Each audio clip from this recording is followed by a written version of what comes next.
and the honor as we lift our hands in worship, as we praise your holy name. You deserve the glory and the honor as we lift our hands in worship, as we praise your holy name.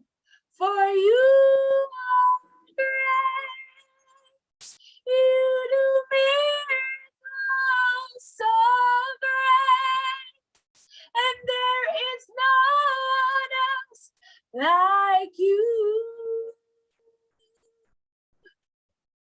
There is no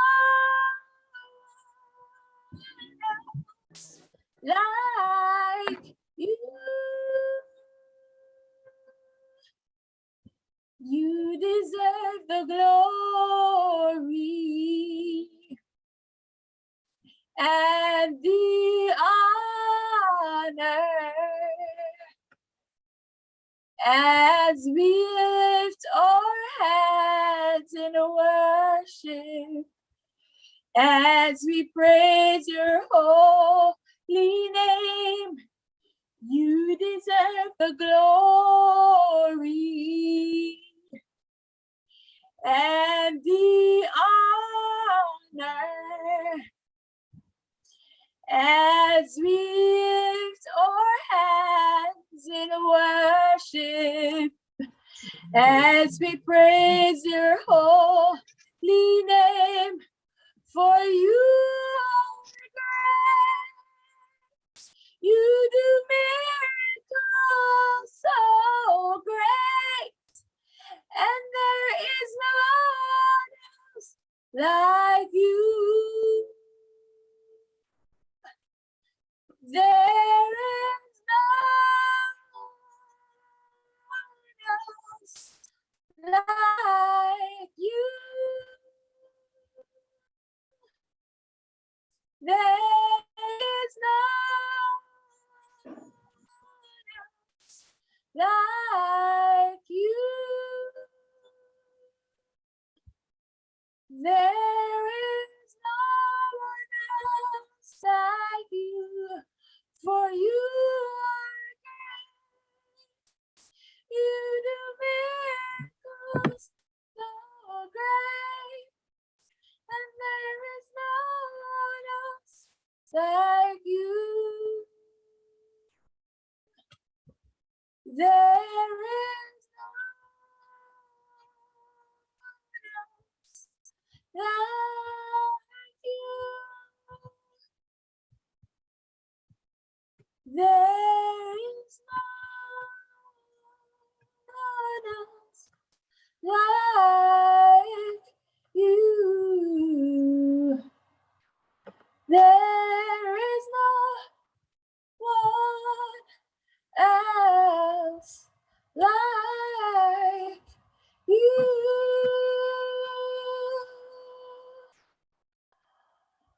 Hallelujah. Thank you, Jesus, you're worthy. Hallelujah, Jesus.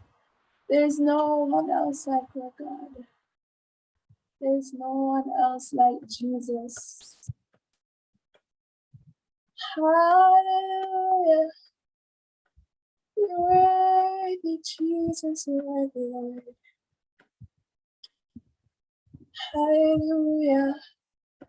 There is no one else like you, Jesus. There is no one else like you.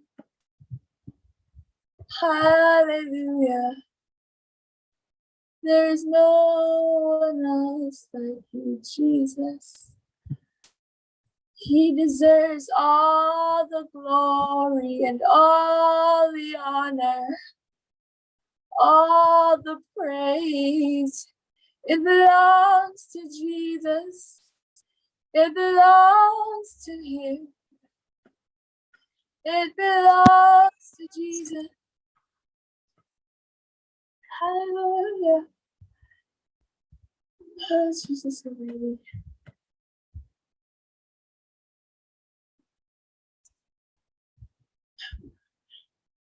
The Lord, you are wonderful and you're mighty and you're great and you're good. And there is none like you. Dear Jesus, as we come before you this night, oh God, to begin this seminar, Lord, I pray, God, that you may bless the persons who may be in attendance, oh God. I pray, God, that you may cover each and every one of us, oh God. That we may be attentive, oh God, and that we may learn something, oh God, that we can use, oh God, in our daily lives, oh God.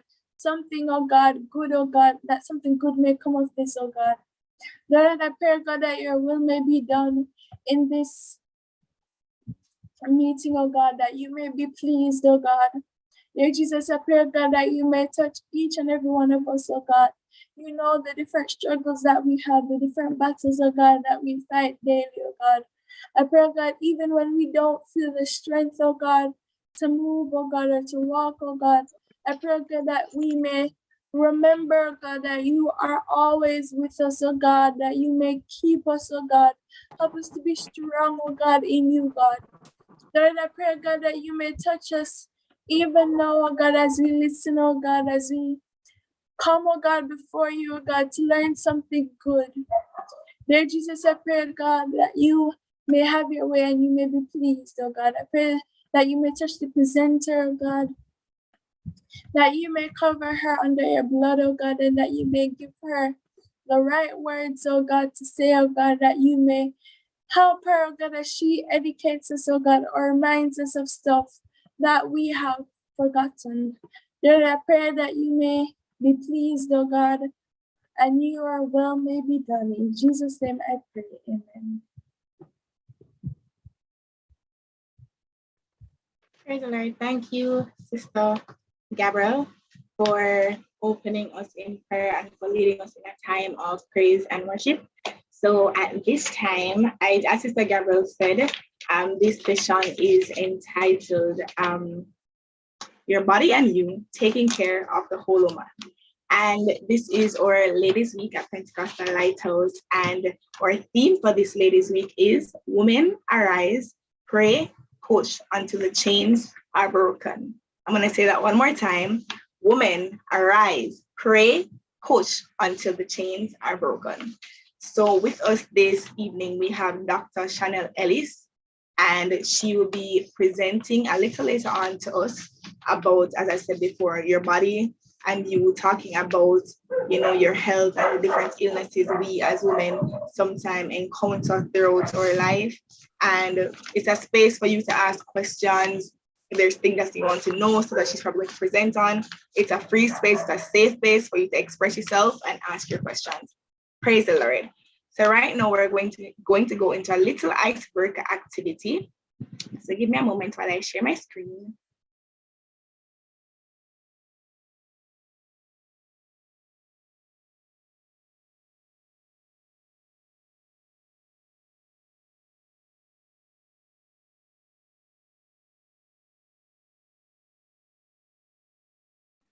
Okay, are you guys seeing my screen?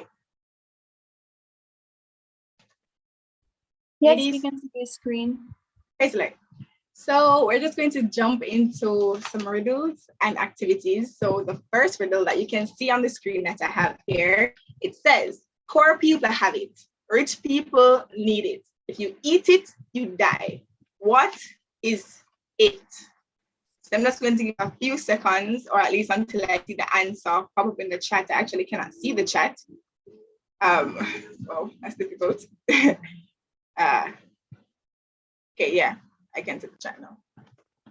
Yeah, so you can either unmute and give an answer, or you can volunteer an answer in the chat. So the riddle again, it says, poor people have it, rich people need it. If you eat it, you die. What is it? So I'm just giving a few more seconds, hoping to see a response in the chat shortly. What do you think it is? If you're poor, you have it. Rich people, they need it. And the answer is nothing. Let's see. The answer is nothing. Thank you, Sister Nicola Clark. Jumping into another riddle, and it says, the more you take away from me, the bigger I get. What am I?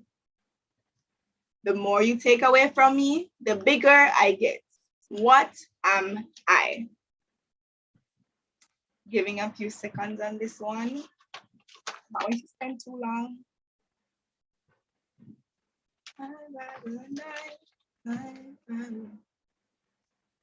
The more you take away from me, the bigger I get. What am I? Counting down, 10 seconds left. Do we have any guesses? 8 seconds, 6, 4, 2. So let's see what the answer for this is. The answer is a hole, or alternatively could say a debt. So if you have a hole, the more you take out of the hole, the bigger the hole gets. And if you have a debt, the more you take away from it, the more you borrow from the person, the bigger your debt is. I'm going to do a few more of these. It belongs to you, but others use it more than you do. What is it? So this is something that belongs to you, but others use it more than you do. That's my it. name. That. My name.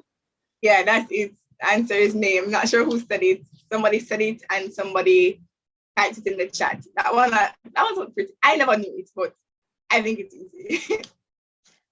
Okay, it says, I sit in a corner and travel around the world. What am I? I sit in a corner and travel around the world. What am I? I have no idea. I'm probably going to take a few more guesses and then I can show the answer. I don't know what it is. I sit in a corner and travel around the world. What am I?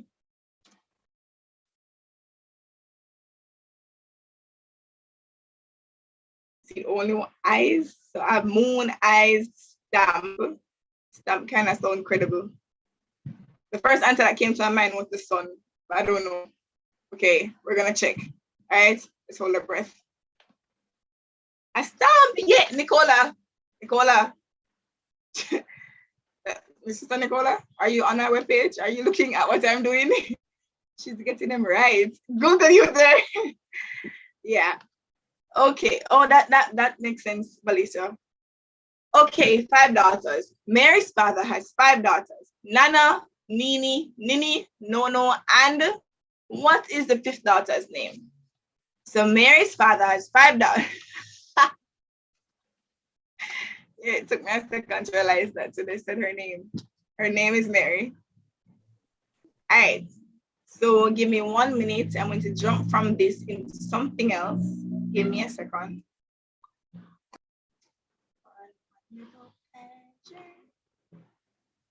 Okay. So this activity here is spot the difference. I'm going to share my screen again, and the aim is for you to spot as many differences between the 2 pictures as you can. So you can probably type the differences in the chat that you can see. Yeah, there you go. So as you guys point them out to me, I don't even know how this works. Do I tap it to like, how does this work? Okay. So that's them the differences that you see in the picture. I'm also looking, trying to help along.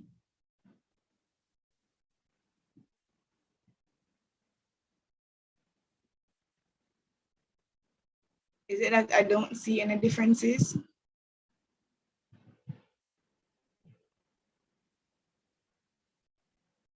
The circle? What circle? I don't see a circle. The sun? The sun looks the same. The line in the circle? Oh, for two. Jeez, for two. We got one, okay. The sun, what about the sun is different? Them said that wrong. The tree, okay, which one the tree is 2 3?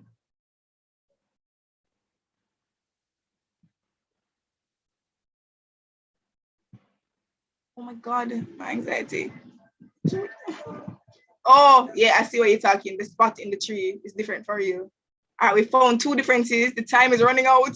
Near the horse. Yeah, I realize. Okay. Any other differences? Anybody spot any more differences? My anxiety. Oh my God. Whew. Differences. The sun. What's different about the sun? Oh, this is talking. Oh, them say it now. I see it now. I see it. I see it. I see it for you. Any more differences? Oh, the goat chin.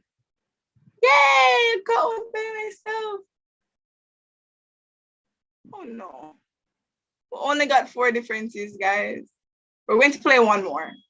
So this is our last icebreaker close game.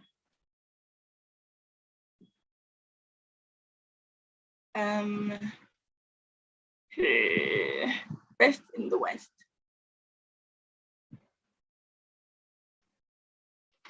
Oh, the rooster's hair. I never saw. I'm sorry, Nicola.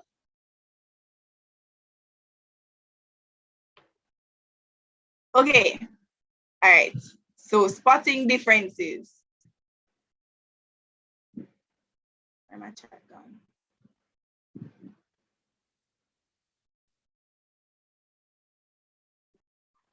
Sorry, can you guys see the screen? Yeah. So we're looking for the differences. His ear. Oh yeah, the hair in his ear for you. Okay, that's 1.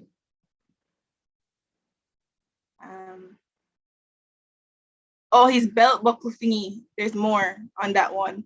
The cloud. Oh yeah, for real.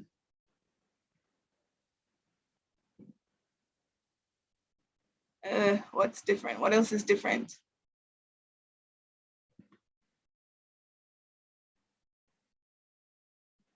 The line at the sun. Where is that? Oh, right here. For real. Oh my God, you guys. Sabrina Lee, you guys are so smart. Oh my God. Okay. We see a shadow. Where? The shadow behind the donkey. There's a shadow behind the donkey. Oh, for real. Right here. Okay. Woo. We're making good time on this one. Okay. What are the other differences? What are the other differences?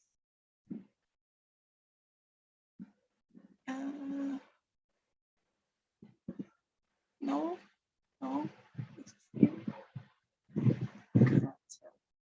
Oh wait, the eyebrow, the donkey's eyebrow, guys. Oh, Gabrielle just said it. She just said it just a while ago. Okay. What else is there? Yeah, the whiskers for the donkey. Where? Oh, down the bottom, for real. Yeah. Okay. Oh, I want to get some more. I want to get all of them. I see more messages coming in. The line above the donkey tail. Where is that? Oh, yes, I see it, Tashel. Go, go, go. Okay. Oh, the time is running out. I'm so nervous. The tip of the gun. Where? Oh, yes. Yay! We got 9 out of 15, guys, because the time is up. We did so well. I'm so proud of us. Ladies for the win. Ladies definitely for the win. Thank you for participating in this icebreaker activity. Praise Jesus. It was really fun. Yes, I got really caught up in that last one. Yeah, so thank you for participating. So again, this session is entitled Your Body and You, Taking Care of the Whole Woman. So we're going to invite Sister Valicia Sterling at this time to read our opening scripture. That is Ruth chapter 2, verse 1 to 12.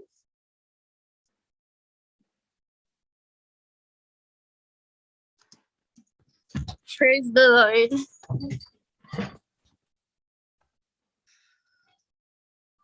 Ruth chapter 2, verses 1 to 12. And Naomi had a kinsman of her husband, a mighty man of wealth, of the family of Elimelech, and his name was Boaz. And Ruth the Moabitess said unto Naomi, Let me now go to the field and glean ears of corn after him in whose sight I shall find grace. And she said unto her, Go, my daughter. And she went and came and gleaned in the field after the reapers. And her up was to light on the part of the field belonging unto Boaz, who was of the kindred of Elimelech.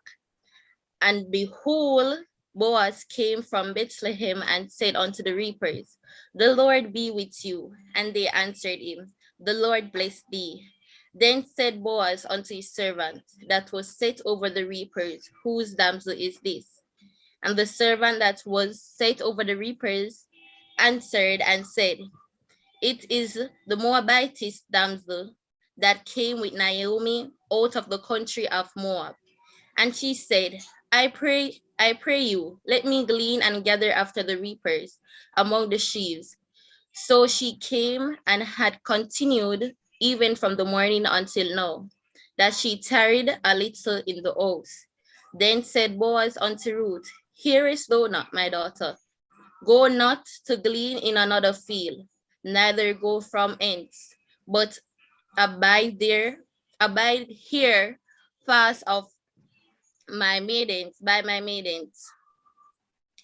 Let thine eyes be on the field that they do reap. Give nurses these rich experiences, then I do believe that nurses will stay even for a while. Sorry. Then thy eyes be on the field that they do reap, and go thou after them. Have I not charged the young men that they shall not touch thee? And when thou art athirst, go unto the vessel, and drink of that which the young men have drawn. Then she fell on her face, and bowed herself to the ground, and said unto him, Why have I found grace in thy eyes, that thou shouldest take knowledge of me, seeing I am a stranger? And Boaz answered and said unto her, It had fully been showed me all that thou hast done unto thy mother-in-law since the death of thy husband, and how thou hast left thy father and thy mother and thy land of thy nativity, and art come unto a people which thou knewest not heretofore. The Lord recompense thy work, and a full reward be given thee of the Lord God of Israel, unto whose wing thou art come to trust. This is the word of the Lord. Thanks be to God. Praise Jesus. Thank you, Sister Valicia, for reading that scripture for us. And at this time, we're going to be inviting Sister Ennis Dennis. Is she on? Sister Ennis?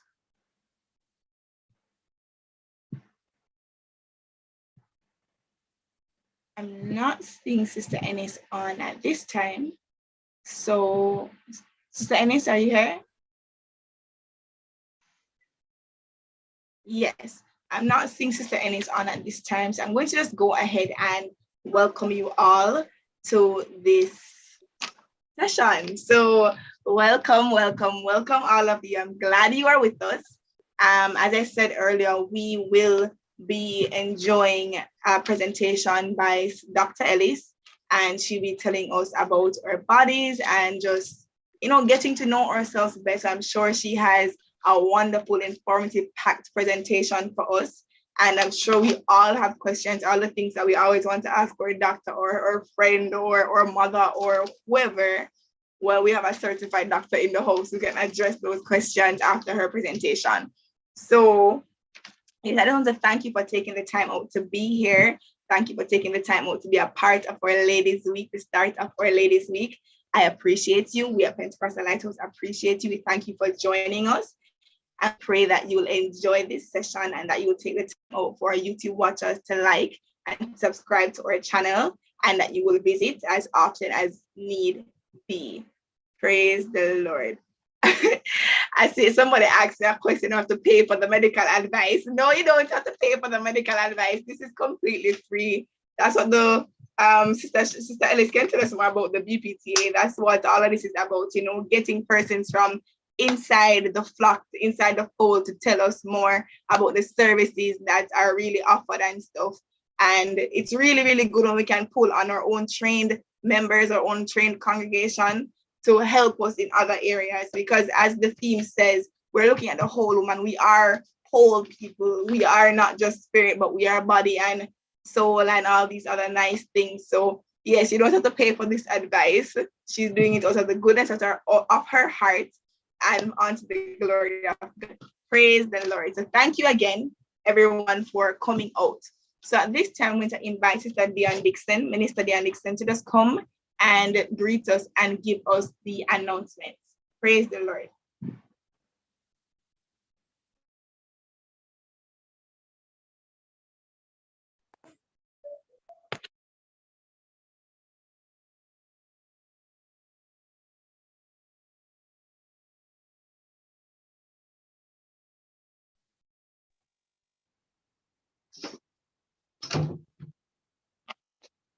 Praise the Lord.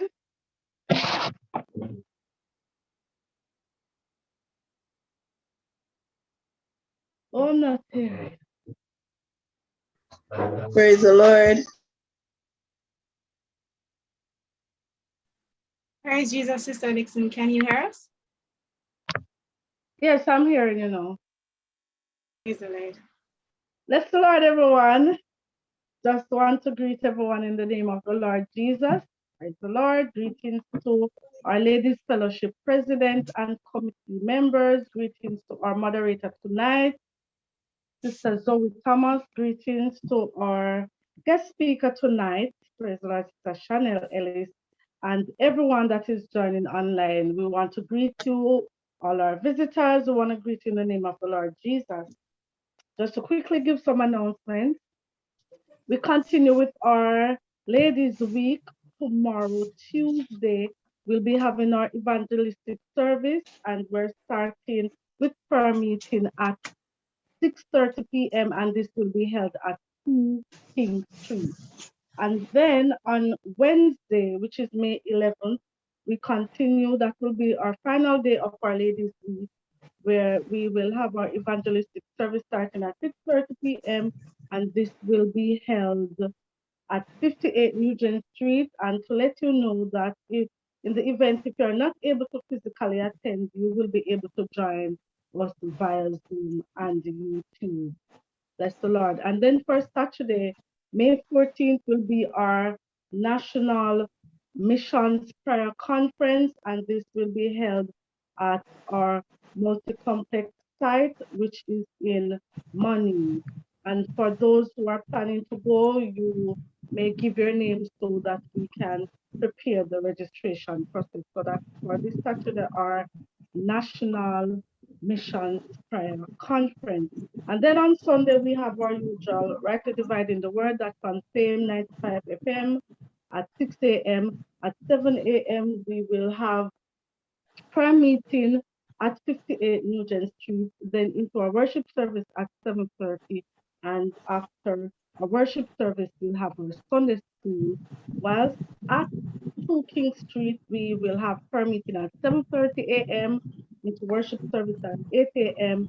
and afterwards they will go into their Sunday school. Also at 7:30, we normally post our service on YouTube. So for those who aren't able to attend service physically at UPCJ, we do have our YouTube service at 7:30 a.m.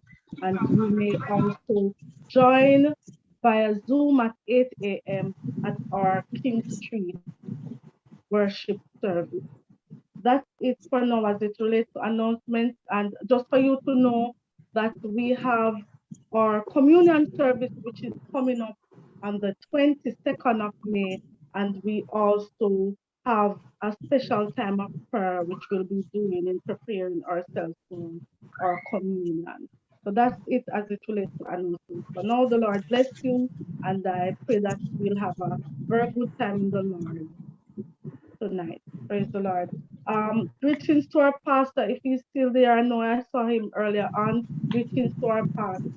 In Jesus' name. And all our leaders. God bless you. Praise Jesus. Sister Dixon, Minister Dixon just beat me to it. I was going to welcome Pastor Lang a while ago. Thank you for joining, sir.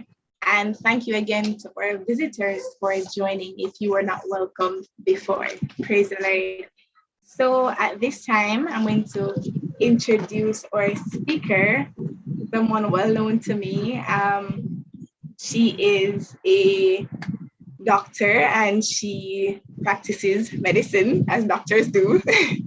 Yes, she seems to have a wide knowledge. I've seen her study and bring herself to where she is now through the grace of God, through the help of God. She has brought herself through med school and she has studied hard. She has worked hard and now she is at a place that she has dreamed of. And she has come to help us as the body of Christ with our own physical and health journeys. And I welcome Sister Chanel Ellis, Dr. Chanel Ellis, at this time to present to us on your body and you. Praise Jesus. Praise the Lord, everybody. Can somebody make me host, please, or a co-host? The one that's named Chanel alone, you can just make that one the co-host, please, so I can share my presentation. So, praise everybody. It is good to be with you all tonight. I'm not a stranger. This is where I'm from. So it's a pleasure to be with you all tonight as we just discuss our bodies and our health. And as I said, as I said before, you guys can ask questions. Even during the presentation, you can just drop your questions in the chat if there's anything that you want, and I'll address it.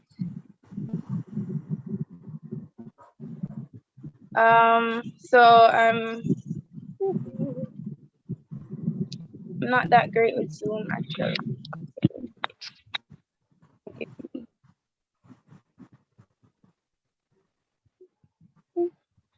All right.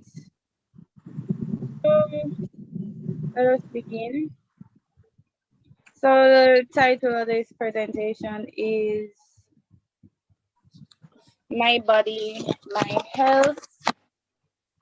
And we're just gonna start off by looking at a passage of scripture which we're all well familiar with, which is 1 Corinthians 6, verse 19 to 20. And it says, what, know ye not that your body is a temple of the Holy Ghost, which is in you, which ye have of God, and ye are not your own, for ye are bought at a price, therefore glorify God in your body and in your spirit, which are God. And so when we talk about our body, we don't just look at this physical being. We think about the fact that, you know, as I think somebody mentioned before, that we are tripartite, our body, soul, and spirit. And the importance of this physical body, even that we have to address it in a church setting, is this body is what allows us to be able to carry out the task that God has ordained for us to do. And so it's important that we take good care of our bodies and that we do all the necessary things that we're able to be effective witnesses for God. So for some persons, some aspects of this presentation may seem a bit familiar, but we continue on. So I want to start off by talking about lifestyle. What is lifestyle? Lifestyle is really our day-to-day, how we what we do every day. So that may be our habits, such as what do I eat every day? Do I exercise? I go to work. What do I think about? How do I feel?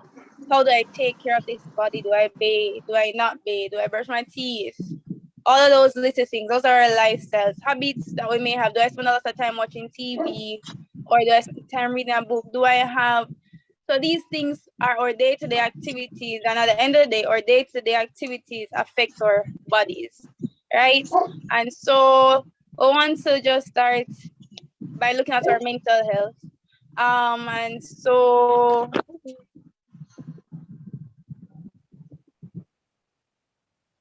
okay, mental health.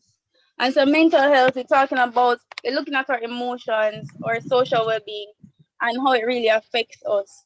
A lot of time when we say mental health, people automatically start thinking about what we call diseases of mental health, such as somebody who may have a schizophrenia, or they may, I mean, Jamaicans, we say they're mad, right? And you think about the madman, but in reality, our mental health is just our state of mind. And so some people, when you say illness, you start thinking, oh, am I depressed and anxious or things like that.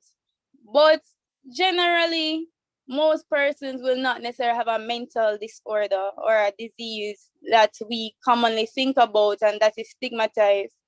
But, and the reason we don't is because sometimes we may practice good, we may have good ways of coping, but others is just, I guess, we cope well enough to not veer off, or we don't realize when we may be in a state where we're very anxious, or where we may be sad and depressed. And I guess in the church community, sometimes mental health might be like a little thing that we don't really want to talk about. But I'm not going to delve into it. I'm really just going to give some tips as to how we can have good mental health. And so with COVID, one of the things that got affected for a lot of people was just being able to connect with people. Because before COVID, when we thought of connecting with people, it was going out, it was seeing somebody face to face. It may have been you go to work and you talk to your friends at work or at school, you're interacting with your colleagues, and that was taken away. And because it was taken away, a lot of persons will tell you that it really affected how they felt and how they were coping. There are things that some people said they maybe had bouts of depression, or they felt very sad. So they may not have been depressed in terms of a medical depression, but they felt sad, they felt lonely and withdrawn, and it didn't make them feel good. And so being connected, ensuring that you interact with people, and as COVID has taught us, it doesn't have to be physical where we're all in the same space, but it's at times when necessary can be something that it may be online, it may be a phone call. And so the point is to ensure that we are connected. And as a church, that includes fellowshipping together when we go to church. And that's a way of connecting with a group of people that are important to us. Right? Another thing about being physically active. We'll continue to look at exercise later on, but just being active, whether it's walking, playing a sport, just doing some little exercises in your house, ensuring that you're active. When you're active and you exercise, it really does help how you feel as a person, and not feel in terms of fitness, but just you ever wake up and sometimes you just feel good, like you sleep good, you eat a good breakfast, you maybe do you just feel good, like you're ready to take on the world or to take on the day. The other thing is to learn a new skill. Again, for some people, I can't say for me, I didn't learn any new skills during COVID, but for some people, well, I worked on some, but learning something new, finding something new to do. So not doing your same routine things every day. So you may have wanted to learn how to bake, or you may have wanted to practice and maybe learn how to draw. Some people may be learning how to sew. Anything there may have, and it may not be so big and technical, but maybe it's the little things that you just wanted to learn how to do. Learning something new is a way to help and aid your mental state. The other thing is giving to others. So people will tell you who volunteers that, they volunteer and they're doing it for the other people, but some people, even though they're doing it for others, at the end of the day, when you've given of yourself, you also feel good. And it's not feel good. I mean, you're not feeling good in the context of, oh, I'm so great because I've helped all these people, but you genuinely just feel better because you've done something good to someone else. And so whether it's volunteering, whether it's assisting at church, whether it's helping somebody their homework, or maybe just knowing somebody's in need of something and just giving that, meeting their need, those things help your mental state. And another important thing that I personally have found is ensuring that you have a support system.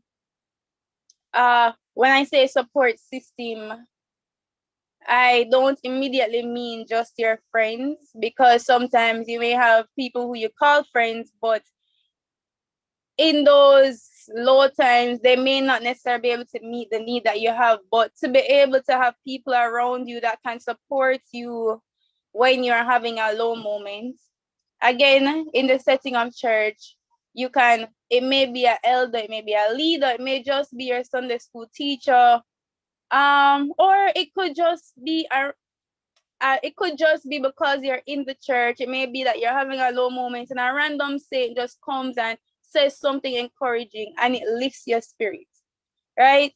And so the point is that we have to ensure that we guard our minds, and not just guarding our minds spiritual as the Bible says, but just guarding just how we think, how we feel, and ensuring that we are putting ourselves in the best position, right? Moving on, we spoke about physical activity. So in the health context now, we're looking at exercise. Generally, we recommend that you exercise for about 30 minutes most days out of the week, which is, there's 7 days in the week. So you could say at least 5 days. Some people will say daily because it's easier to develop a habit if you do it daily. And exercise doesn't mean going to a gym necessarily. It can be done in your home. It can be done in your community. It can be literally done in your bedroom, in terms of whether you have a little mat and you go and say, I'm going to do some jumping jacks, some push-ups.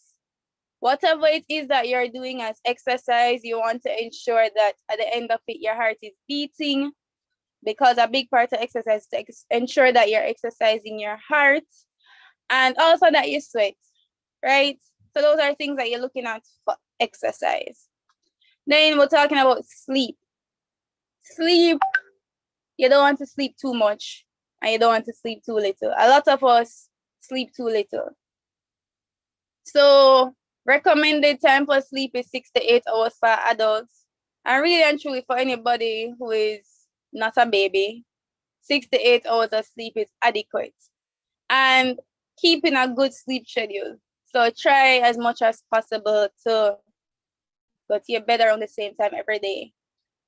Things that you want to try not to do is have distractions around it. So things that are going to prevent you from having a restful sleep. So it might be your phone, that might be you're trying to fall asleep and every second you hear beep, beep, vibrates, and you just can't sleep good. Some people have issues where they cannot sleep well. They say that we call it insomnia. They have difficulty sleeping, so they'll say they're going to their bed, but they spend most of the time awake rather than sleeping. And when they do sleep, because it's so short, they just feel exhausted throughout the day. And if you're having that problem, the first thing that you want to do is really and truly identify why you're having this difficulty sleeping. Is it that you're stressed, meaning you're going to bed, but at the time that you close your eyes, all the different problems from the day just start, and you're so caught up in them that you cannot sleep? Is it that you're one of those people where if you eat right before you go to your bed, you just can't fall asleep? Or if you go to your bed hungry, you just can't sleep? Or it could be other reasons. But the point is to try and identify the cause and then fix it, right? Because you want to sleep.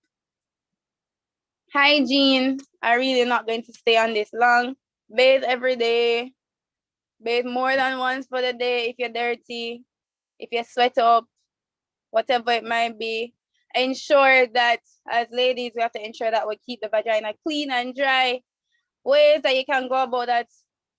Some gynecologists will say that they prefer for ladies to wear condom underwear because it helps in terms of the reducing the moisture that is there in the area.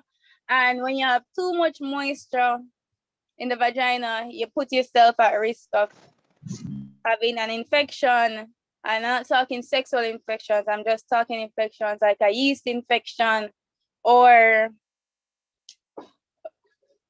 another infection that we call bacterial vaginosis, which is really just because normally, as a normal lady, human, you have germs that are just there in the vagina. They belong there. Nothing's wrong with them being there. The problem is when you give them an environment that's going to make them grow too much. And then you start having the itching and the abnormal discharge, and you feel uncomfortable because your underwear smell bad and you just don't feel good, right? Persons who have certain chronic illnesses like diabetes also at a higher risk of having yeast infections, meaning having it more frequently. Or some persons after their period, they just always have a yeast infection. Those things can be treated easily. You just go to your doctor or your health center, talk to them about it, and they'll give you something. Other things to do: practice good dental hygiene, brush your teeth, floss more than once per day. Ideally 3 times per day. You wash your hands. I know we all have been getting used to the whole washing your hands thing. So you wash your hands after you use the bathroom. You wash your hands if there's obvious dirt on it. You just wash your hands before you eat. And there are many other things that you could add, and you could type and put in the chat if you feel like you want to add. But having good hygiene is important as a person, and more important as a lady. You don't want to go somewhere and somebody's smelling you. It's just not good. You want to feel good in terms of your physical body, and so you want to ensure you keep your body clean and free from infections. Stop smoking is here in this slide simply because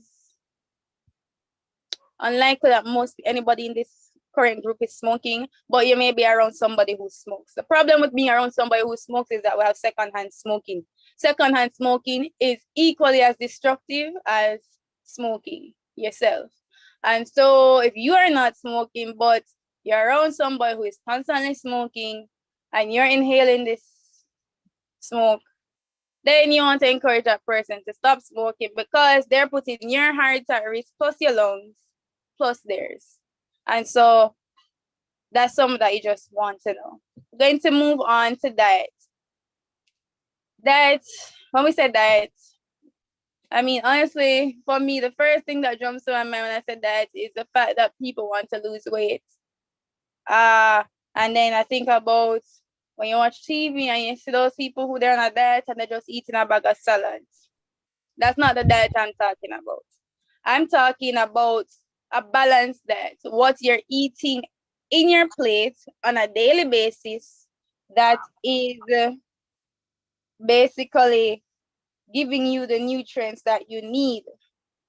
So the first thing that when I talk to a dietitian, which I'm not, the first thing that they normally talk about having a colorful plate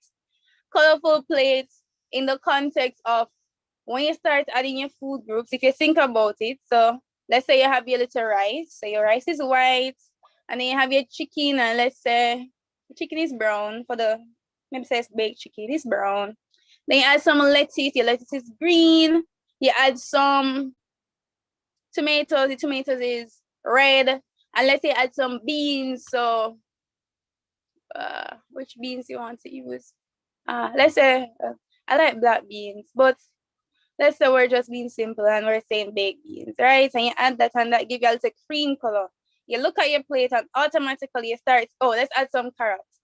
You automatically start seeing different colors versus take away the vegetables and the beans and you just have chicken and rice alone and you just have brown and white. Not a balanced plate. No matter how full you make it, it's still not balanced, and thus it's not the healthiest way to eat. And so when you're thinking about your meals, you want to say, okay, what am I putting in my plate? I have some rice. We don't want too much. You know, we're not doing too little either. Maybe could just skip the rice. You could maybe have some sweet potato instead and some banana. And you say you put some of that, so that's your starch. You have your little chicken, not fried chicken. Let's go for some baked chicken. You know, make sure you cut down the skin and the fat and the salt. And then you add your lettuce or cabbage or callaloo. You add some tomato and you add your carrots. And then you get some beans, whichever beans you want. So there's red peas, because red peas can be cooked outside of rice. I don't think, sometimes Jamaicans just only think of red peas as either soup or rice and peas. But you can just have some red peas as your beans and you fix up your plate and then you have your glass of water or juice. Not very often with the juice. But yes, and that's your plate. I don't want to go too detailed in this because this is not my area of expertise, but let me just give you some tips. So in terms of, you're talking about diet, you're going to include weight, right? BMI is a term that we use, and we use it to assess in terms of what is a healthy weight versus an unhealthy weight. And so the comfortable range that we want people in is really between 18 to 25. And then we're talking about, I remember how I said, not so much juice, but more your water with your food. Reduce your sugar intake. Reduce your added sugar intake. So if you can have your blended juice and then you don't add any sugar to it, or you add like a tubs of sugar, if you can do that, then that's not so bad. But added sugars is when you look on your cereal box and you're going to see where they have something in the nutrition chart and then they say this thing about added sugar and it's a 14% or 20% or 7%. That's what you want to cut down. You want to ensure you're not having too much of that. Why putting yourself at a higher risk of diabetes? Reduce your salt intake. Why you putting yourself at a higher risk of hypertension? And what is salt intake? Salt intake is not only the blue and white bag salt that you put in your food when you're seasoning it, but it's when you look at the food label again. I hear them encouraging reading the labels. You look at your food label and you see this thing called sodium. And sodium is salt. So you look at your bread and your bread said 20% of sodium, 20% sodium, and the 20% is talking about the amount you're supposed to eat per day. So when you take your one slice of bread, I'm not sure if it's 20%, I'm just using a number, and you take one slice is 20%, so if you eat two slices, that's 40% of your salt, and you don't put none in your bread yet, right? And so you're trying to cut down on your salt intake. Other thing is your higher fibers in terms of your carbohydrates and those things. So remember, if you're listening to me talk and talk and talk, when we replace the rice with a sweet potato, the sweet potato is what we consider a higher fiber. So when you take it in, these higher fibers, it gives the body more fiber. And the thing about fiber is that the body doesn't really break it down well. And so what happens is it takes what it wants and it sends out the rest of the fiber, which helps in terms of weight loss or maintaining a weight.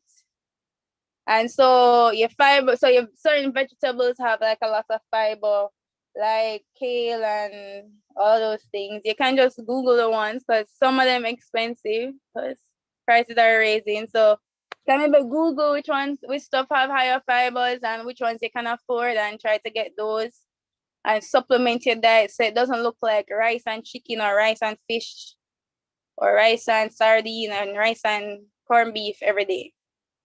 Just switch it up. And you eat a lot of your fruits and vegetables. And so we're going to move on to our body, right?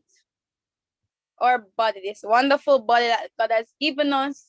While we all may look different as females, our body in essence functions the same, right?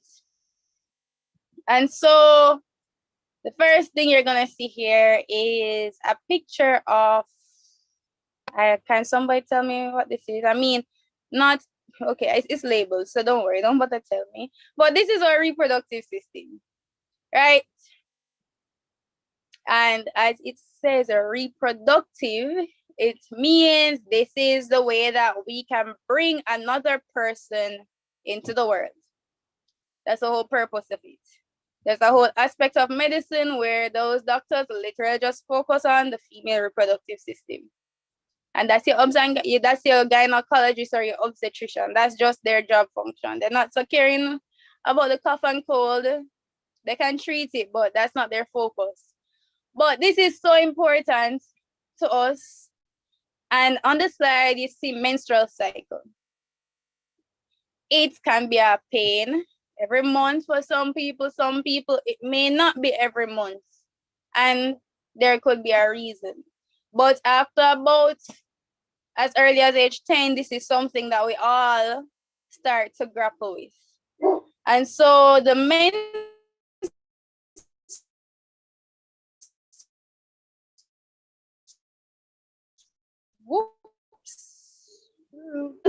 the menstrual cycle is defined as the time that happens from the first day of your period to, whoops, I'm disconnected.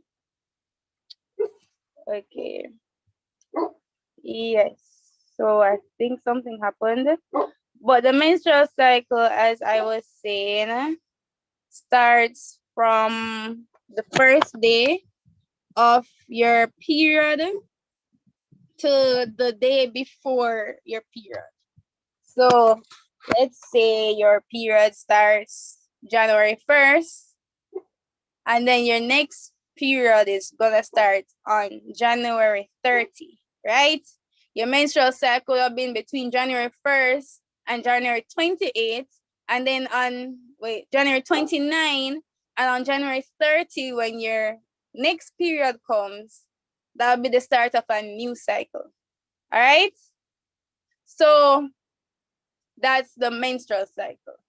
Typically, your menstrual cycle lasts for 28 days, but it can range. So the normal range that we have is between basically 21 to 40 days as normal or regular, or 21 to 38. I mean, the numbers vary depending on the sources that you check.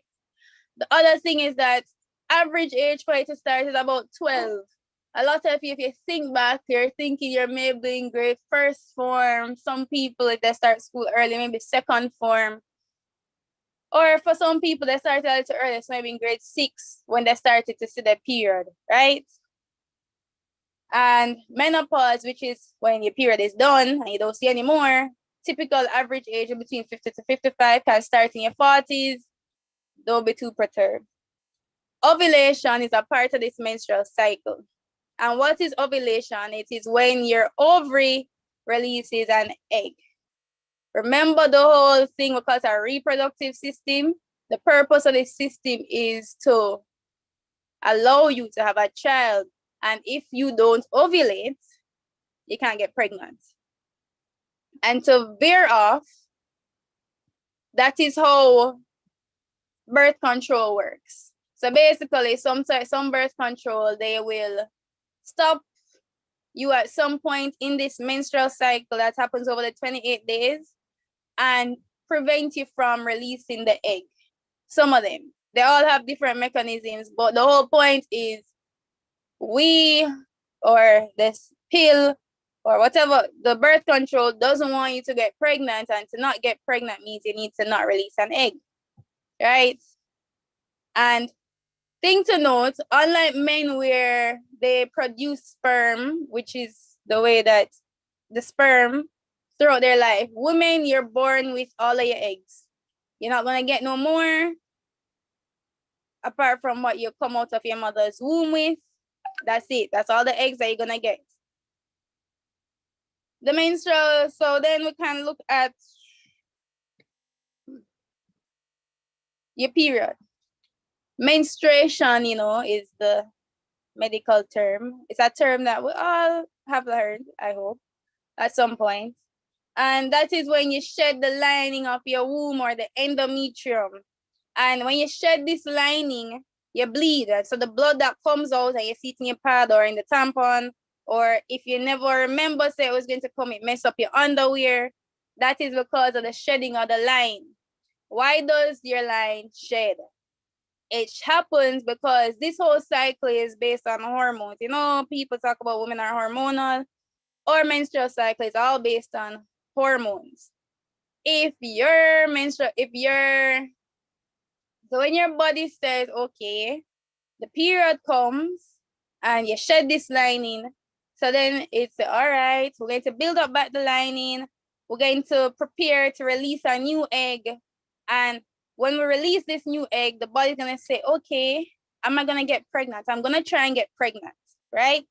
That's how the body thinks. And so it starts building up back the lining of your womb to be able to have an embryo attached. The embryo is when the egg and the sperm come together, right? And so it builds up back this wall to say, okay, come little embryo, come here so you can grow into a little baby. But when you don't have a sperm coming, and so the egg is not fertilized, the body says, oh, okay, she did not get pregnant, and so we're gonna have to shed all of this. And so it sheds the lining that it was preparing for the baby to come, and you bleed, right? So that's basically what's happening. So it's really every month your body goes through a process of preparing to release the egg, releasing the egg, preparing and waiting for you to get this sperm to come so that you can get pregnant. People don't want to get pregnant every month. It's impossible to get pregnant every month. But the point is your body's gonna do this consistently until you get pregnant. And when you get pregnant, they have no egg to release because there's already an egg there, right? And so your period lasts about 4 to 8 days. Longer than that, we said that you're having prolonged bleeding, and we want to find out why. Why are you bleeding so much? And stuff like that, right? So again, this is just an image. Okay. Don't know if you see my image. Yes. This is just an image showing the cycle. On the left-hand side, you can see them talking about things. You can see how the blood comes out when they have the menses, and then you grow it back up and it builds up back again and you break it down. You see where the egg is there, and you go through the whole process of the uterus shedding, which is the menstrual section, the part where you bleed, right? As I said, most women will have normal periods, but we may all know someone who doesn't have a normal period. And what is not a normal period, or a regular period is a better word, is when your period doesn't come every 28 days or every 30 days if you have a 30-day cycle. If that doesn't happen for, let's say, 2 months and then it comes back, we're not initially as concerned. But let's say you go 6 months and you don't see a period and you're not pregnant. Because remember, the first thing that doctors think, if you say, doc, I haven't seen my period, we say, okay, come and do a pregnancy test. Because if you miss your period and you're pregnant, unless you're not sexually active, and then we have to figure out why are you not seeing your period. So some causes of why people may have abnormal periods can be stress. So if you're very stressed, it can cause you to miss your periods. Birth control, as I mentioned, can cause you to have irregular periods, because birth control basically is you putting hormones in your body that's going to affect how your cycle works. Other things that can affect your periods, like fibroids, which is sometimes, you see women and they look pregnant because they have this big belly, but they're not. And then they'll say, oh, I have fibroids. So that's an abnormal growth that is on the womb that can affect how your periods are. Other thing is endometriosis, which we'll talk a little bit more about. And PVD or PID rather, which is what we call pelvic inflammatory disease. Bear with me. And then the other thing there is PCOS, which is Polycystic Ovarian Syndrome. Those are just some of the things that can typically cause women to have abnormal periods, right? I don't know if you guys are seeing that slide back yet. You can let me know. Are we seeing the slide that says causes? Is it just my phone? No. No, you still sleep? No. I don't know We're what. still staying asleep. Oh, it came out of the thing. Okay. So while I wait for the laptop to behave itself, so we're gonna talk about some of these things. And so as I was saying before, remember that a regular cycle is typically 28 days.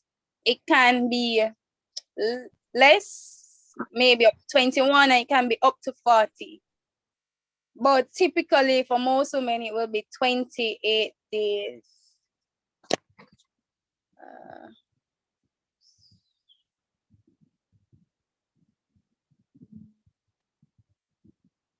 I'm having technical difficulties.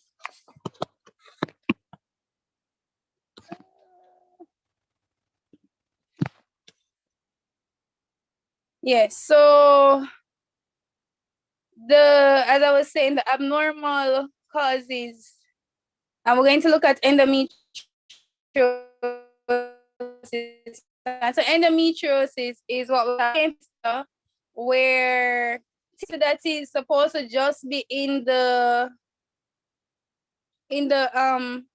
lining of the womb is at other places. So it might be in your ovary, or it might be in the fallopian tube. And so if you can remember, I am having we have to figure out how to join back.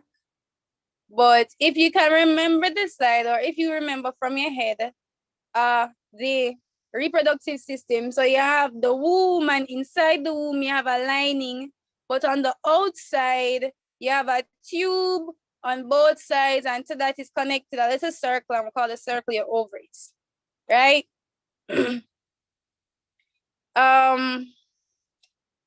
That is your, that's the little part of the reproductive system. This system now, when for endometriosis, you have the tissue which is supposed to just be in the lining. Instead of it just being in your lining, it is growing at other places. So it's growing in places. Can we make me back host again to the other one that says Andrew Ellis now, please? And so when it's growing on the, so instead of just growing on the lining, it starts to grow in your ovaries, it starts to grow on the fallopian tube.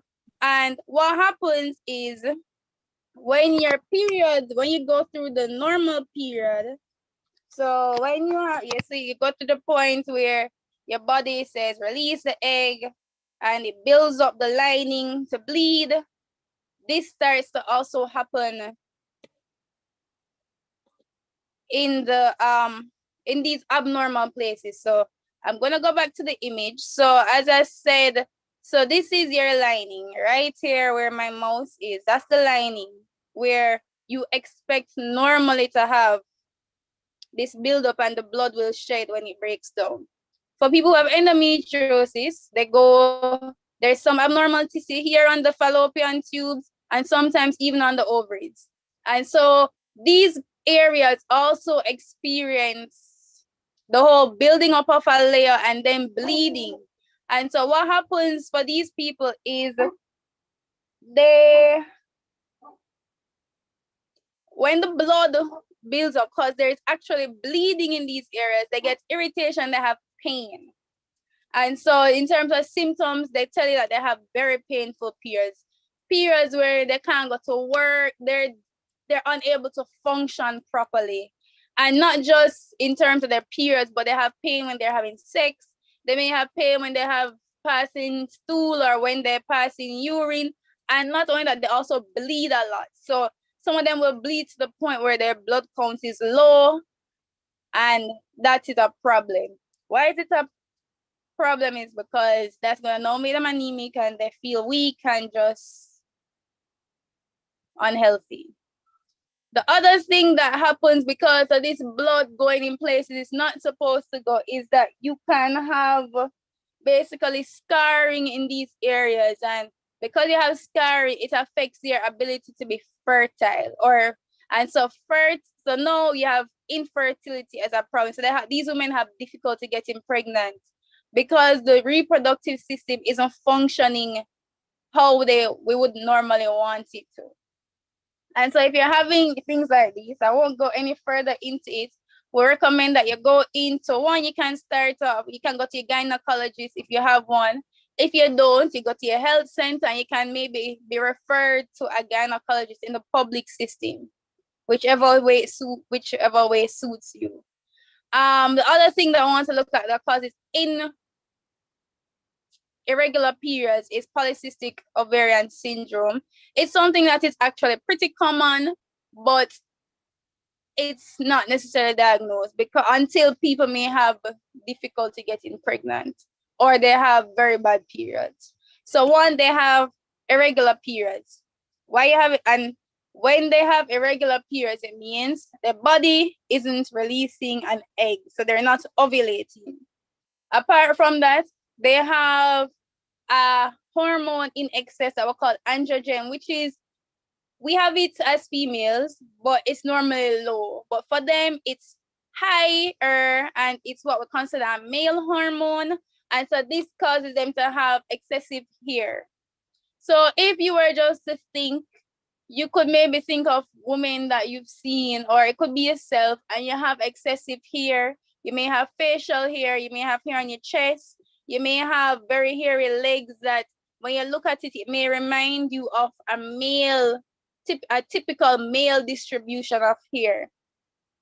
The other thing that some of them will have is they also can be obese, but internally in their body, when they would, let's say they did an ultrasound, the doctor will say, oh, I've seen some follicles on your ovaries, or it's not a cyst. So even though the name of the disease is polycystic ovarian syndrome, it's not really a cyst in the true nature of a cyst, but it's just some fluid-filled sacs that are around the eggs in your ovary, right?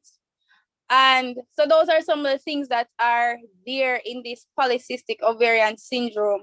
In your symptoms so if you come and if you sit down and you think, you say, okay, all right, I have irregular periods, or I realize that I'm not pregnant, or you may not be sexually active and you haven't seen your period.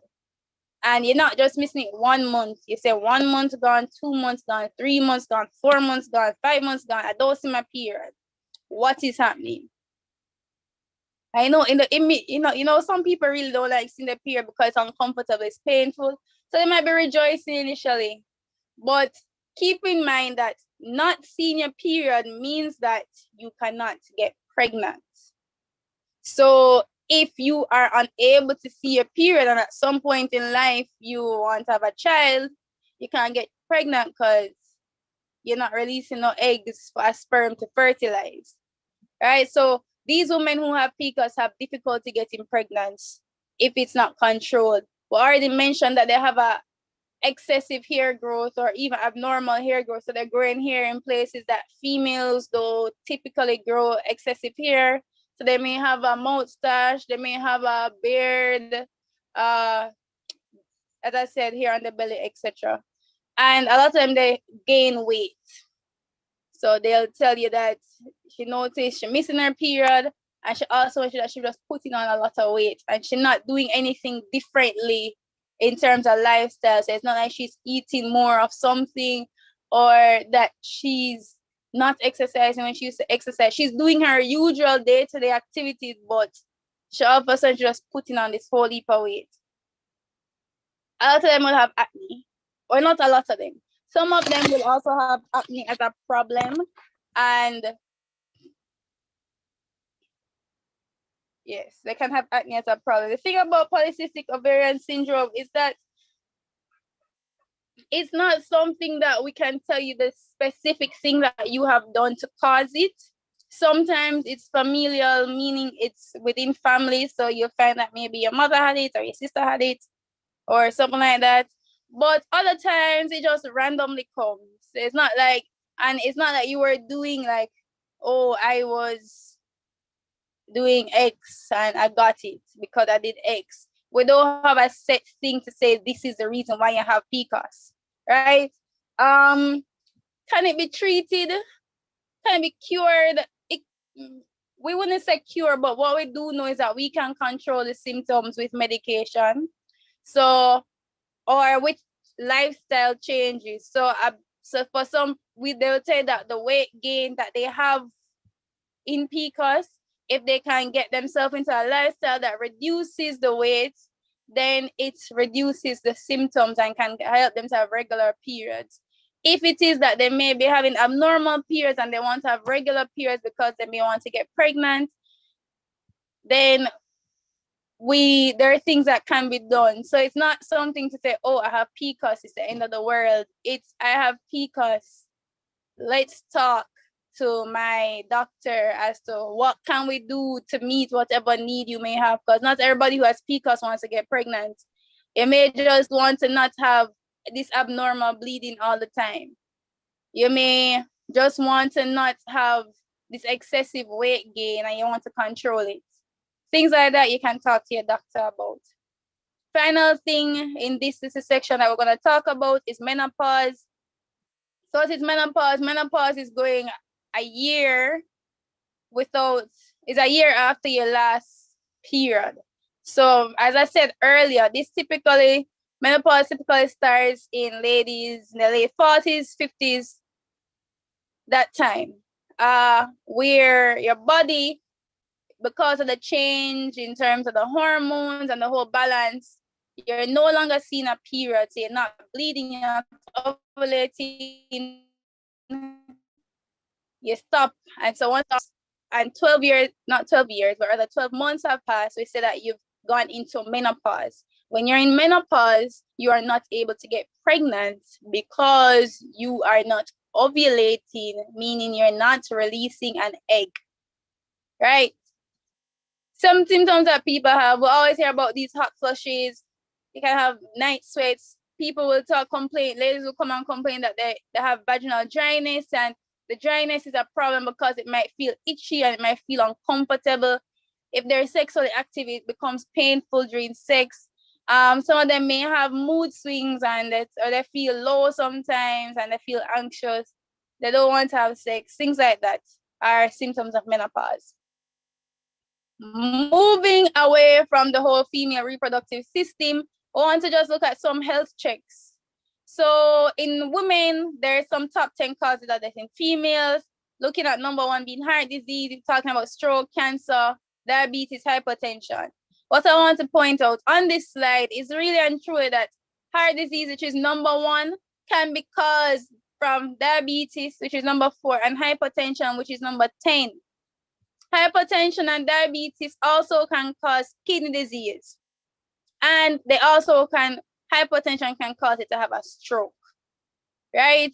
So just looking at this, you realize that some of these diseases here can end up giving you further complications to other causes of death in women, right? And so when we mentioned about the lifestyle changes in terms of exercise and diet, you realize that, okay, it becomes more important. How I eat can now affect my life. And not just, whether you live or die, but it's expensive to be sick. Being sick is an expensive activity. Having hypertension, having diabetes, having to go, and so even if you can say you have free healthcare, having to miss work to go to a doctor, to the clinic to wait for the whole day, or you had a stroke and you're not able to work anymore, these being sick is an expensive activity, and so it's important that we put ourselves in the best position by taking care of our bodies, by watching what we eat, what we do in terms of exercising to ensure that we are in the best state of health, right? So typical thing, I mean, at church, you know, we have excluding COVID, you typically had a medical available to the church community at least once a year, where you can get your blood pressure checked, you check your sugar, sometimes you can get your eyes checked. These are things that you want to do. So even if it's not at a health fair at church, it might be going to your health center if you say you can't afford to go to a private doctor. Or if you can, you go to a private doctor and get yourself checked out at least once a year, do some blood tests, make sure everything going right in the body, right? At this time, when you see the doctor, it's a good time to ask those questions that you may be thinking about in terms of your health and your body. When you go to a doctor, you must tell them your problems. Don't hide it until it's too late. Not a good idea. They need to know. A doctor can't guess what's wrong with you unless you communicate with them. All right. We spoke a lot about the whole female reproductive system. Between the ages of 21 and 29, try and go to your gynecologist once a year, especially if you're married or sexually active, because at this point in time, you can get pregnant. And even if you're not sexually active, if there's something going on in the body that can be sorted out, get it sorted out before you decide you want to have a child. After that, after age 29, if you're in good health, you can go once a year, or at least if you're not going to a gynecologist, you do your yearly checkup, and your general doctor can provide some amount of assistance unless there's something more significant to talk about. We're going to look at breast cancer. So breast cancer, as we mentioned, that in the top 10 causes that cancer was one of them. There are three: cancer be number one, cancer and cancer, right? And we want to add cervical cancer. So breast cancer, as we say, is the most common cancer in women. Between 1 to 8, so between every 8 women, so if you have a group of 8 women, likelihood is one of those women have breast cancer. Maybe not every single group of 8, but the point is 1 in 8 women have breast cancer, or at some time will have developed breast cancer in their life. The thing about breast cancer is that it's detected early, it can be treated, right, or cured.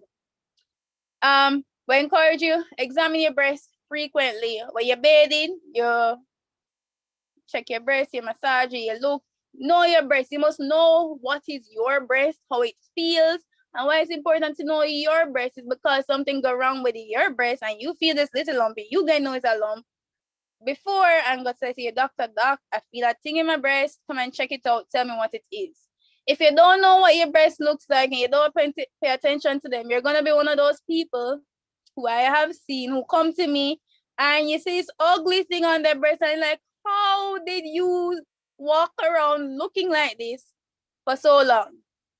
That's not acceptable behavior. So ensure that you examine your breast, you know your breast, and so that you can pick up if something goes wrong.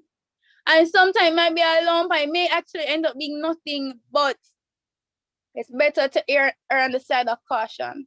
A mammogram is the typical screening tool of breast cancer. For breast cancer, and breast cancer, you have a strong family history with it. So if you have a relative in terms of a mother or a sister or a daughter who has breast cancer, you should be even more conscious in terms of screening for breast cancer. So remember I mentioned checking your breast. You're going to check the breast, so you're going to rub it, you can do it up and down, you can go around in a circle, but you want to know the little feelings, like the little nodules and stuff you feel. You want to know this is my normal breast. And then so maybe one day, God forbid, you feel something that don't feel like it, you can say, okay, let me get it checked out. Sometimes you might feel a lump and it might be during your period and it might just be a hormonal change and it's going to go back to normal. But that's why it's important to know your breast, right? The mammogram is an x-ray. People have said it's uncomfortable. I'm not at the age where I need to do one, so I do not know. But that's what I've heard. Some ladies will say, no, it's not. Feel a little discomfort, but they move on with their life and they're happily doing it whenever they're supposed to. As we said, it's the best way to pick up an early sign of cancer. So before you even start feeling anything in your breast, a mammogram can say, I see something in there that doesn't look right, and you need to go and check it out. Right? Again.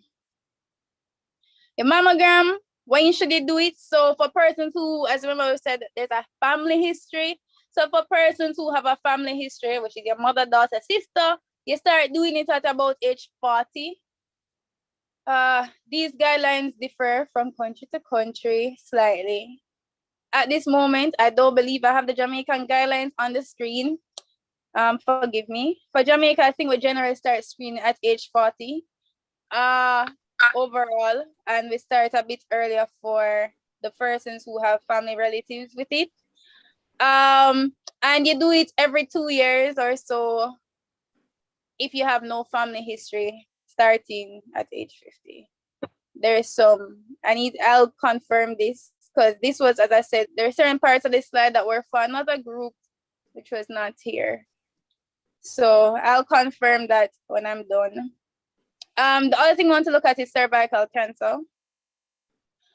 Cervical cancer, how do we screen for cervical cancer? We screen for it by doing a pap smear. That is what we're all familiar with. That's a term we all know.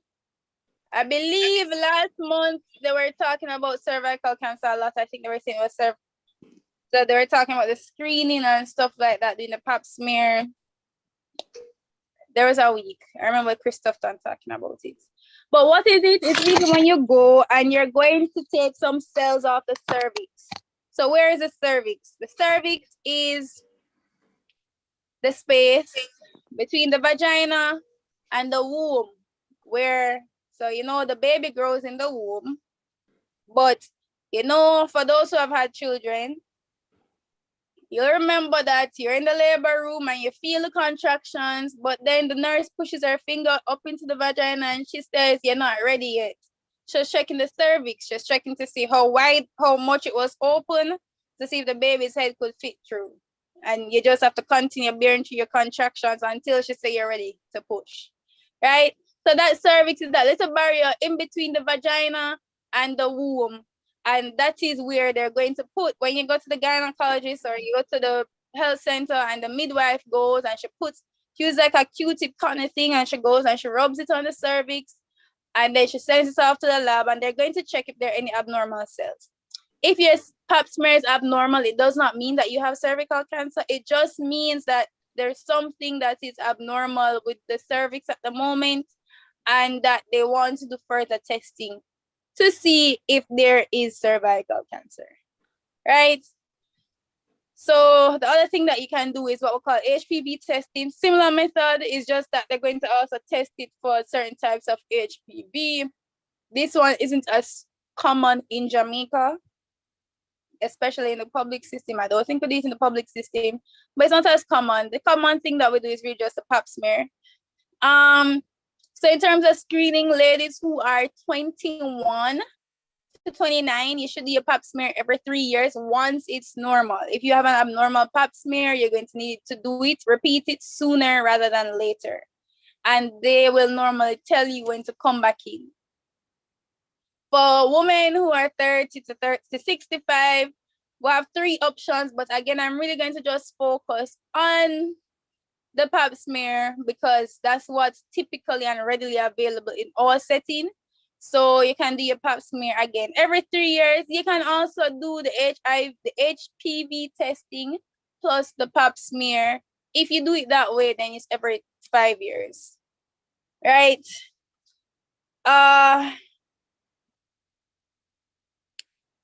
Yes, so that is, the final thing I want to mention, but there's not a slide for it, is colon cancer. So in terms of screening for colon cancer, it starts at age 40. And the screening is when they do what we call a colonoscopy, which is where they're going to put this thing up into your bottom and go and look into your intestines to see if they see any mass. Why is this screening important? If you have a relative that has had colon cancer, so let's say your mother, your father, your brother, your grandpa had colon cancer, you going to need to start doing this colon screening test from the 10 years. So let's 10 years before they were diagnosed. So let's say you had a grandpa and at age 50, grandpa found out that he had colon cancer. You know, at age 40, you're going to start doing your colonoscopy to ensure, to check if you have any masses in the colon. Because the earlier it's detected, the reason why they push it to 10 years before is that they can pick it up early and they can start treatment at that time to reduce the likelihood of you dying from the cancer. That's the whole point of all of these screenings. So they do screen for cervical cancer because if you pick it up early, can be treated and cured. Breast cancer picked up early can be treated and cured. Colon cancer, well, we will not necessarily say it can be cured, but it can be treated early, where we will say that you're in remission or whatever, right? And so the point is, you have to know your family history in terms of illnesses. Don't be that clueless person that says, oh, you know, my mother did have this cancer. And I said, what cancer she had? I don't remember, you know, I just know she did have cancer. She can't just had cancer. Was it cancer in her breast? Was it cancer in her belly? Was it cancer in her womb? These are things that we need to know so that we can take better care of ourselves. And with that, I am finished. Does anybody have any questions? Thanks for listening. All right, thank you for that, Dr. Ellis. So at this time, we're going to be inviting Sister Catherine Manning, and she'll be coming to do our vote of thanks. Hi, praise the Lord, everybody. So I can't turn on my camera because my Wi-Fi is acting up and I don't want to get disconnected again. So, all right. So first of all, good evening to our guest, Dr. Ellis, to all the saints, and all others who took time to join us for the seminar. It's my privilege to have been asked to put a vote of thanks for this seminar. I, on behalf of the Ladies Department and the entire Pentecostal Lighthouse Assembly, first extend my most sincere thanks to our Lord God Jesus Christ, and also extend a very hearty vote of thanks to Dr. Chanel Ellis, who spared time from her busy schedule to grace us with their presence. We are very grateful that you took time to talk to us about our body and just us as the whole woman, you know, talking to us about our mental and physical health, and also financial advice, because shockingly being sick is an expensive task, you know. So we will definitely be applying all of what you said to our daily lives, you know, keeping clean, exercising more, eating healthy, and even sleeping more. Also, I specifically want to thank the people who have been the backbone of this seminar, or technical team, and the women's department.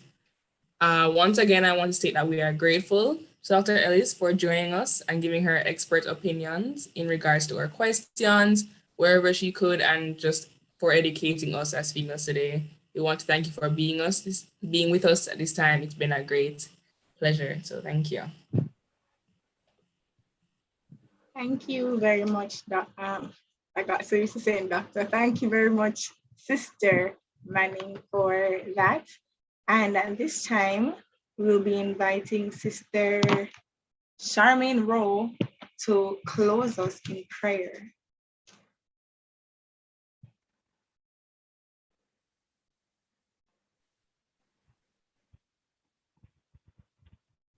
Can you bow our heads, please?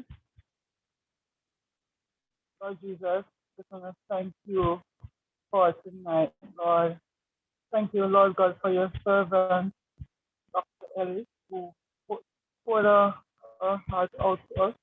Lord Jesus, I pray, God, that we will just, take these tips that she gave us and run with it as Catherine said, because it's easier to be healthy than to be sick. Lord Jesus, I pray, oh God, that you just breathe upon us, oh God, afresh. Lord Jesus, I pray you may just touch us one more time, Lord God. Lord, I remember Dr. Ellis tonight, Lord, just remember our husband, Lord, that I pray you continue to bless them, Lord Jesus, as they continue to work for you in the kingdom, God. Lord God, we thank you, Lord God, one more for tonight. Thank you for our host. Remember her name. It's Zoe. God, we are just thankful for these young ladies, Lord God. Oh God, as I said, that you bring them in, grow them up, and you send them out all to the glory. Lord Jesus, we want to give you thanks tonight, Lord, for everything that has been said and done. Lord God, thank you for the team, technical team, Lord Jesus. Thank you, Lord God, for the ladies department, oh God, and the backbone of this thing, who thought of this to enlighten us, Lord. Jesus, we're going to give you all the glory and all the praise in your name. Amen.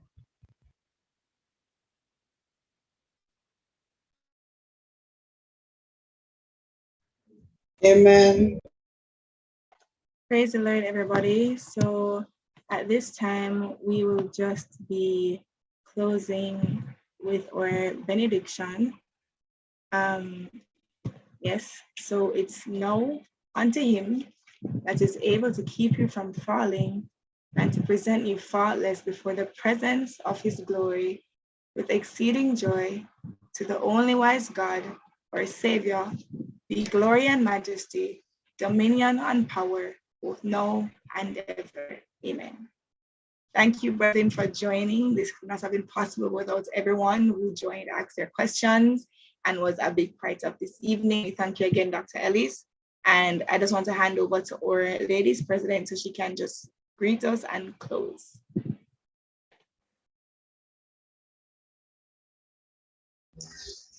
Praise the Lord, everyone. Bless the Lord. I just want to thank Sister Zoe. Praise the Lord. Sister Chanel Ellis, Dr. Sister Chanel Ellis. Just want to thank you and all who have joined this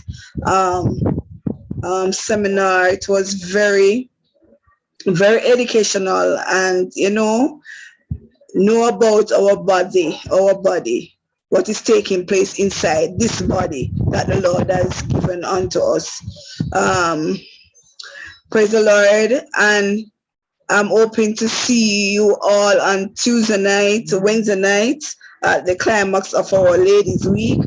And I just want to say a big thank you to all the committee members of the Ladies Department. Thank you very much for making this be a success. Bless you all in Jesus' name. Greet Pastor Ling, Sister Ling, Minister Dennis, Minister Dixon.